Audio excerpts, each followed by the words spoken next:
여러분 안녕하세요. 핫설입니다. 이번 시간에는 그러니까 너무나 심각한 사회적 문제죠.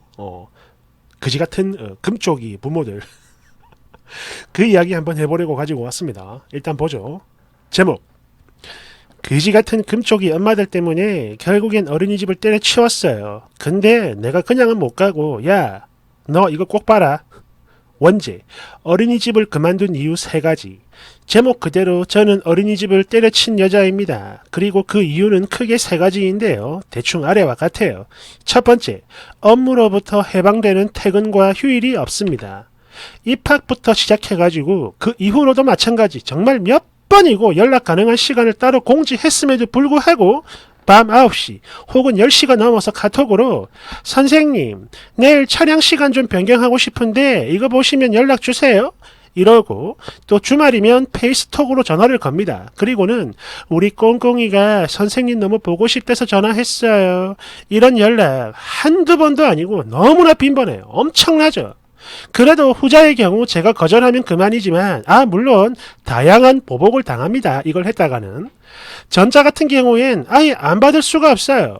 심지어 카톡이라 일이 없어졌는데도 불구하고 만약에 답이 없다 그러면 다음날 완전 극대노한 애 엄마를 마주하게 됩니다. 그지같죠. 두 번째, 친부모의 뭐랄까 애매한 아동학대를 해결 못하고 그저 지켜만 봐야 하는 게 너무나 큰 고통입니다.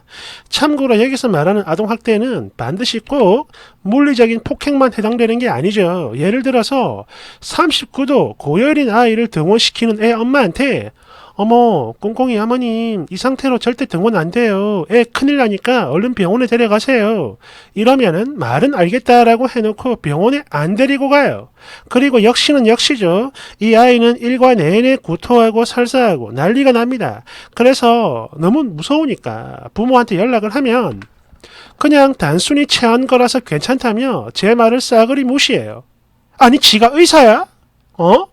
게다가 더 기가 막힌 건 애 등원 거부당할까 그게 무서워서 그 다음날부터는 아픈 애를 문 앞에 몰래 두고 가요. 딱 봐도 애 상태가 너무 안 좋은데 엄마가 맞나 싶은 게 아무리 전화를 해도 안 받고 또 애한테 물어보면 병원도 안 갔다고 합니다. 끝으로 정말 놀라운 건요. 애 엄마가 전업주부라는 거죠. 아니 막말로 엄청 바쁜 직장인이면 진짜 많이 양보 100에 하나 정도야 이해를 해볼까 해도 싶지만 도대체 왜 이러는 걸까요? 이거는 명백한 아동학대인데 우리나라 아동학대법을 보면 친부모 범위 안에서는 이상할 정도로 힘을 못 써요.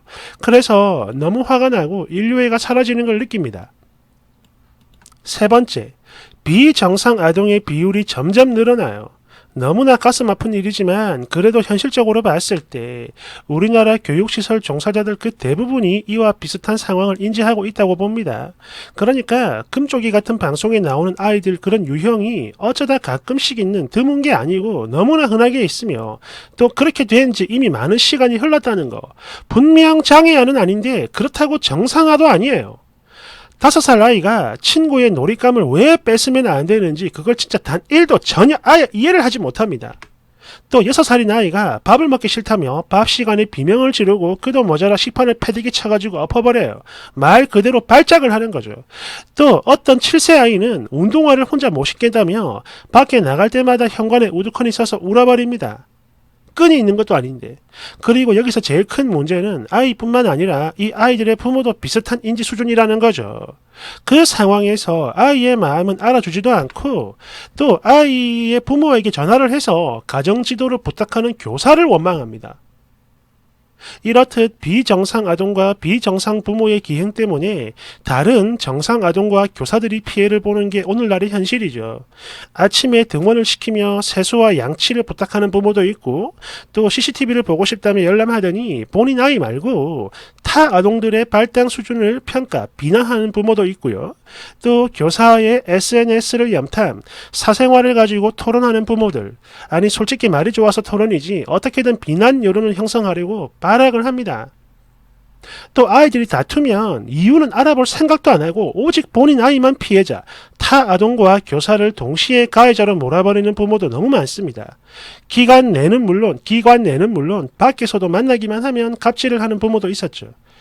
제가요, 진짜 다른 것들은 모두 투철한 직업 정신으로 어떻게든 참아볼 수 있겠는데 위에 써놓은 세 가지는 안 됩니다.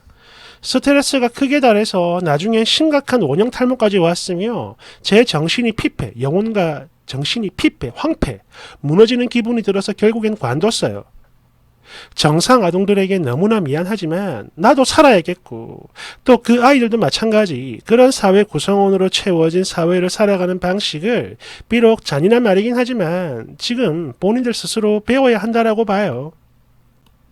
그러니까 주변에 거지 같은 것들 있다. 알아서 잘 피해라. 뭐 이런 거죠. 또 일부를 전체로 매도하는 거 이게 나쁜 거라는 건 저도 아는데요. 다문화 과정, 다문화 가정, 미성년자 출산, 이혼 가정, 노산, 그리고 자녀 과잉 보호와 스마트 기기 노출 등등등 전날엔 소수이던 사회 문제가 이제 너무나 흔해지면서 당장 10년 전의 아동들과 비교해봐도 그래요. 아이들의 평균 지능 수준이 너무나 심각하게 낮습니다. 그리고 이 엄청난 문제를 책임질 사람은 단 한 명도 없고 그냥 피해자만 가득한 게 오늘날 우리들의 현실이죠. 그래봤자 저는요 무릎 꿇은 패배자인 거 인정해요. 그리고 그와 동시에 여전히 그 엄청난 현장에서 이런 그지같은 현실을 온몸으로 부딪혀내고 있는 이 나라의 수많은 종사자분들께 존경의 박수를 보냅니다. 끝으로 입사하던 날부터 퇴사 직전까지도 목에 맺혔던 그 한마디가 있는데 익명이니까 여기에 한번 써볼게요. 야, 이 그지 같은 것들아. 그렇게 이기적일 거면 그냥 집에서 너 혼자 키워. 댓글 1번. 저도 어린이집 교사입니다. 저희 어린이집은 교사 번호를 절대 부모들에게 공개하지 않고 대신 어린이집 폰을 따로 두고 있어요. 그랬는데 하루는 저희 어떤 학부모님이 제 개인 폰으로 문자를 보내더라고요. 그래서 번호 어떻게 아셨나요? 라고 물어봤더니 너무나 당당하게 선생님 차에 붙어 있는 거 봤어요. 딱 이러는 게 진짜 소름이 쫙 돋았습니다. 왜냐고요? 왜냐면 제가 자차로 출퇴근을 안 하거든요. 집을 찾아간 건가 봅니다. 그리고 한 번은 제 SNS를 보고 어떤 학부모가 아니 선생이라는 게 주말에 저렇게 밖으로 돌아다니면 월요일에 힘들어서 우리 애를 제대로 볼 수나 있겠냐고! 라는 엄청난 컴플레인도 받아봤어요. 그러고 보니까 진짜 무서운 거 하나 더 있네요. 예전에 제 이름을 구글링해서 청첩장을 찾아내가지고 인스타 주소를 알아낸 학부모도 하나 있었답니다. 소름. 대댓글. 뭐요? 스토커요? 야, 차 찾아가지고 번호 알아낸 거 진짜 소름 돋네. 달달달달달. 2번. 저도 어느덧 8년차 교사인데요. 해가 가면 갈수록 애들이 이상해진다는 거 진짜 공감됩니다. 매번 올해가 최고 레전드라고 생각을 하며 살아왔는데 다음 해를 겪어보면 훨씬 더 이상한 애들이 천지야. 정말이에요. 가면 갈수록 하향 평준화가 되는 것 같습니다. 학부모들도 마찬가지인 게 너무나 이기적이고 갑질 이런 걸 당연하게 여기는 사람들 진짜 많아졌고요. 아이들 문제 행동이 너무 심각해서 이야기를 하면 그저 자기 변명에 심지어 욕하고 소리 지르고 너무 많습니다. 아이들이 좋아서 시작한 일이고 보람도 많았지만 이젠 너무 지쳐서 그만둬야 하나 싶어요. 정말입니다. 3번. 제가요 임신 전까지 국공립 어린이집에서 일을 했었는데 그놈의 국공립 우선순위 때문에 우리 반 아이들 20명 중에 8명이 저소득층 또 5명이 다문화 아이였는데요. 이때 당시 나머지 7명이랑 제가 느꼈던 감정과 너무 비슷해서 온몸에 소름이 쫙 올라옵니다. 이에 충치는 말할 것도 없고요. 한여름에도 애를 안 씻겨요. 그래서 철마다 교실에서 일을 잡습니다. 일을. 해서 지금요 전혀 복직하고 싶지 않고 이런 저뿐만이 아니라 그 7명의 아이들 이 아이들 부모에게 다른 곳 보내라 라고 말을 하고 싶어요. 불쌍하니까. 대댓글. 아니 지금 이게 유치원이야 던전이요. 개무섭네. 세상에 2022년 유치원에서 일을 잡아야 한다니. 달달달달달. 4번. 이게요 비단 어린이집만의 문제는 아닌 것 같은 게 초등학교 1학년 입학을 했는데 혼자서 외투 지퍼를 못 열겠다며 책상에 머리를 쾅쾅 박는 아이들 천지입니다. 그야말로 엄청나게 기이한 현상인데 지금 우리나라 어린이들 하향 평준화 너무 심각한 수준이에요. 큰일 납니다 이러다가. 5번. 지나가던 유치원 교사인데 너무나 공감되는 게요. 진짜 그래요. 해마다 애들의 수준이 엄청나게 떨어진다는 거죠. 한때는 ADHD가 뭔지도 모르던 시절이 있었는데 지금은 과장을 좀 보태서 과반수가 이래. 6번. 저도 저런 부모들 되게 많이 봤어요. 저는 심지어 교사도 아닙니다. 그냥 몇 번 알바식으로 방과 후 미술 수업 도우미로 나간 적이 있었는데요. 선생이 감히 진한 화장을 했네? 옷이 너무 야하잖아. 아니 젊은 선생이 명품을 들고 다니는 게 너무 수상해. 감히 우리 아들을 무시하다니. 이런 소리 들어봤습니다. 참고로 저요 피부 질환이 있어서 화장 잘 못하고 옷도 마찬가지 파인 거 절대 못 입습니다. 그리고 명품 이거 진짜 하나라도 가져보는 게 내 소원이야. 그런데 젊은 여선생만 있다 하면 다른 거 다 필요 없고 일단 눈부터 흘기며 사람 위아래로 쳐다보면서 품평을 하는 미친 학부모들이 꼭 있죠. 아니 많아요. 그지 같아. 그래서 저는 몇 번 만에 학을 떼고 두 번 다시는 안 합니다. 7번 맘카페에 가보세요. 훨씬 더 가관입니다. 물론 그들 모두가 맘충은 아니지만 특히 기억나는 거 하나. 하루는 어떤 애 엄마가 생일 파티를 해달라고 요청했는데 감히 거절을 했다며 욕이란 욕을 개 신랄하게 다 써놨어요.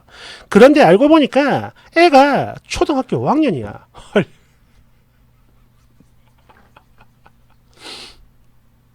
8번 이거 진짜입니다. 너무 심각하죠. 그러니까 10년 전만 해도 당시 제가 6살 아이들 담임일 때 글자나 간단한 영어 가르치고 아이들은 서로 편지를 주고받으며 놀았었는데요. 지금 6살 반 가보면 포크질 하는 법 가르칩니다. 애들 지능의 하향 평준화 이거 정말 심각해요. 큰일 났다니까. 9번 금쪽에만 봐도 알 수 있는 게 그 대부분이 부모 탓입니다. 그래요. 깔깔깔깔깔. 10번 지 새끼 왜 목이 물리게 만들었냐고 개 지랄하던 그 미친 여자랑 멱살 잡고 싸웠던 썰 풀고 싶다. 대댓글 헐 멱살이요? 얼른 풀어봐요. 깔깔깔깔.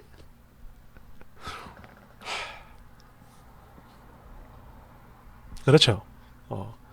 아이들이 저런 문제가 생기는 거 그 대부분이 예를 들어서 뭐 자폐라든지 특별한 뭐 ADHD가 아닌 경우에 그 대부분이 부모 탓입니다. 부모 탓이에요. 이게 왜 그런 거냐면 어린이집에 보내기만 하면 다 알아서 해줄 거라는 그런 생각을 하는 겁니다. 왜 그런 생각을 하느냐? 지능이 낮아요. 생각을 못 합니다. 공감을 하는 것도 지능인데 그런 공감을 못 해요. 안 된다는 걸 모릅니다. 정말 그지 같죠. 아무튼 큰일입니다. 큰일. 고마워요.